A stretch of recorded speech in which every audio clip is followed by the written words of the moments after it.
પાટણ નગરપાલિકા વિસ્તાર ward number 9 માં આવેલા પીપળીવાસ રાધનપુરીવાસની વચ્ચે મોતીસા દરવાજા પાસે વારંવાર ભૂગર્ભ ગટર ઉભરાવાની સમસ્યા સર્જાય છે।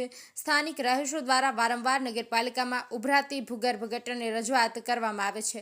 સ્થાનિક રહીશો દ્વારા લેખિત અને રૂબરૂ જઈને ભૂગર્ભ શાખામાં મૌખિક રજૂઆતો કરવામાં આવી છે, તેમ છતાં 45 દિવસથી ભૂગર્ભ ગટર ઉભરાવાનું બંધ થતું નથી।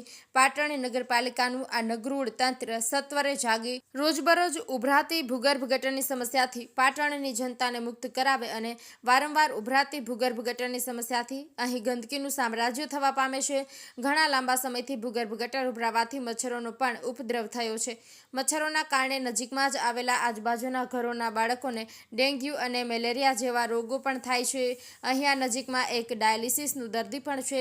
એક ગરીબ નાના બાળકને હમણાં જ મચ્છરજન્ય ડેન્ગ્યુ રોગ થયો હતો, જેના કારણે બાળકને 5 દિવસ એડમિટ કરવું પડ્યું હતું।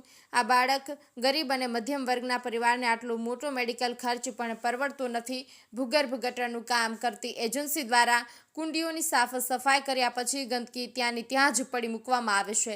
લોકોને આ ગંદકી અને ભૂગર્ભ ગટરના ગંદા પાણીમાંથી પસાર થવું પડે છે। સ્થાનિક જનતા દ્વારા ચૂંટાયેલા પ્રતિનિધિઓને વારંવાર ફોન કરવામાં આવે છે, તેમ છતાં હજુ સુધી આ વિકરાળ બનેલી સમસ્યાનો અંત આવતો નથી। લોકોમાં બીમારી વધુ ન ફેલાય તે માટે પાટણ નગરપાલિકા દ્વારા અહીંયા મચ્છરજન્ય દવાનો છંટકાવ કરવો જોઈએ અને જાહેર રસ્તા ઉપર પડેલી તમામ ગંદકી દૂર કરવી જોઈએ, જેથી પાટણ શહેર કોંગ્રેસ પ્રમુખ તરીકે અમારી માંગણી છે। અમારા પાણી ગટરનું પાણી ઉભરાય છે, બરાબર। બાળકો નાના બાળકો અત્યારે મોડા થાય, કોઈ મેલેરિયા થઈ જાય, બરાબર। અત્યારે કોઈ મોડા હાજર થાય, છોકરાઓ અત્યારે ટીચરમાં જવું આવવું, અત્યારે સ્કૂલના છોકરાને જવું આવવું તકલીફ પડતી હોય, બરાબર। સાધનો વાળાને તકલીફ પડતી હોય, ગટરોમાંથી ગાળો કાઢે, એ ગાળો ત્યાં રાખે, કોઈ ભરતા નથી। છતો કહીએ તો કોઈ આવું હમું તાકતું નથી, બરાબર। અને અત્યારે ડેન્ગ્યુના મચ્છર અત્યારે બાળકોને ડેન્ગ્યુ મચ્છરો રિપોર્ટો બતાવે, ડેન્ગ્યુ બતાવે, અમારા પટ્ટીના મહેલામાં જવું થાય અને પીવાના પાણીમાં પણ વાસ મારતી હોય। નગરપાલિકામાં બબે તતન વાર જઈને અરજી આપી તો કોઈ અરજી લેવા માંગતું નહીં, કોઈ જોવા જ આવતા નથી। અને એનાથી સાહેબ અહીંયા કની ગટર આવે છે, ગટરનું પાણી પડતર પાછું પાઇપમાં ખેંચાય અને પાછું રિટર્ન અમારે સવારે ગંદુ પાણી આવે છે। અમારે કેવી રીતે 1 કલાક પાણી, અડધો કલાક પાણી આવે, એમાં 15 મિનિટ તો અમારે ખરાબ પાણી જતું રહે। અમારા છોકરાઓને ડેન્ગ્યુ થઈ જાય। અમારા સરકારી દવાખાનામાં કોઈ અત્યારે લેવા માટે ભોંય બાટલા ચડાવે તો અમારે જવાનું ક્યાં કને? અમારા હાથમાં જોડી વાળા ક્યાંથી પૈસા લાવીએ? અમારા રોજના માટે અમારે કયા પગાર વાળા હોય? અને અમારા ડાયાલિસિસ વાળા કાકાના ઘેર જ ગટર ઉભરાશ, બરોબર છે, ત્યાં કોઈ ગટરનો ગાળો કરે એ લઈને પાછા ઉપાડીને જતા નહીં, ત્યાં એના ગંદકીના મચ્છરો પેદા થશે અહીંયા કને। અમારે જવાનું ક્યાં કને?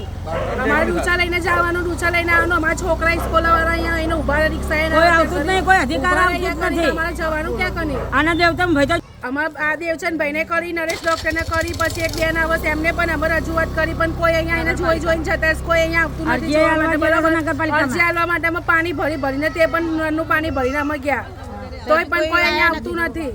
અમારે શું કરવાનું બોલો?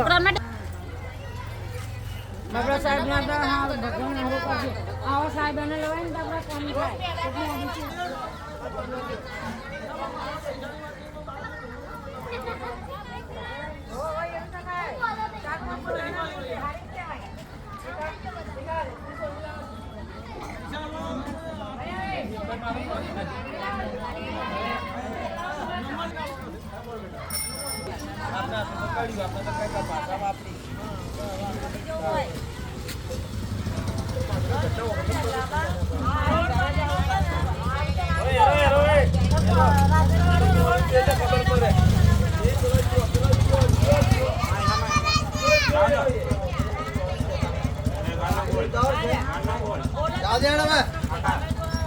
સોલંકી મનોજ બોલું હું।